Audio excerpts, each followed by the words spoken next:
Hi hello good morning. ಇವತ್ತು ಬೆಳಗಿನ ಬ್ರೇಕ್‌ಫಾಸ್ಟಿಗೆ ಪಾಲಕ್ ಸೊಪ್ಪಿತ್ತು. So ಹಾಗಾಗಿ ಪಾಲಕ್ ಸೊಪ್ಪಿನ ಬೇಯಿಸ್ಕೊಂಡು ಆರಿದ್ಮೇಲೆ ರುಬ್ಕೊಂಡು ಚಪಾತಿ ಹಿಟ್ಟು ಜೊತೆ ಮಿಕ್ಸ್ ಮಾಡ್ಕೊಂಡು ಕಲ್ಸ್ಕೊಂಡು ಪಾಲಕ್ ಚಪಾತಿನ ಪ್ರಿಪೇರ್ ಮಾಡ್ಕೊಂಡಿದ್ದೆ. ಇದಕ್ಕೆ ಕಾಂಬಿನೇಷನ್ ಆಗಿ ನಾನೇನು ಮಾಡ್ಕೊಂಡಿರಲಿಲ್ಲ. ಉಪ್ಪಿನಕಾಯಿ ಮತ್ತು ಈ ಥರ ಮೆಣಸಿನಕಾಯಿ ಜೊತೆ ತಿನ್ನೋದು ಕೆಲವೊಂದು ಸಲ ನಂಗೆ ಇಷ್ಟ ಆಗುತ್ತೆ. ಹಂಗಾಗಿ ಈ ಥರ ತಿಂದ್ಕೊಂಡು ಮತ್ತು ಇವತ್ತು ಸುಬ್ರಹ್ಮಣ್ಯ ಷಷ್ಠಿ ಇರೋದ್ರಿಂದ ಮನೆಯೆಲ್ಲ ಕ್ಲೀನ್ ಮಾಡಿ ಮನೇಲೂ ದೀಪ ಹಚ್ಚಿ ನಮ್ಮ ಮನೆ ಹತ್ರನೇ ದೇವಸ್ಥಾನ ಇರೋದ್ರಿಂದ ವಾಕೇಬಲ್ಲು.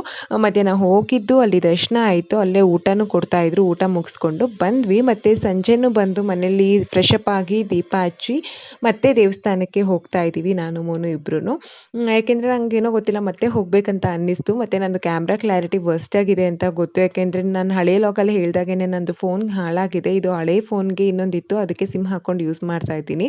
ಹೊಸ ಫೋನ್ ತೊಗೊಳ್ಳೋ ತನಕ ಅಡ್ಜಸ್ಟ್ ಮಾಡ್ಕೊಳ್ಳಿ ಅಂತ ಹೇಳ್ತಾ ಮನೆಗೆ ಬಂದು ನೈಟು ಊಟಕ್ಕೆ ನಾನು ತರಕಾರಿ ಸಾಂಬಾರನ್ನ ಪ್ರಿಪೇರ್ ಮಾಡಿಕೊಂಡೆ. ಸೊ ಇದಾಗಿತ್ತು ಈ ದಿನದ ಲಾಗ್. ನಿಮ್ಮೆಲ್ಲರಿಗೂ ಇಷ್ಟ ಆದರೆ ಶೇರ್ ಮಾಡಿ.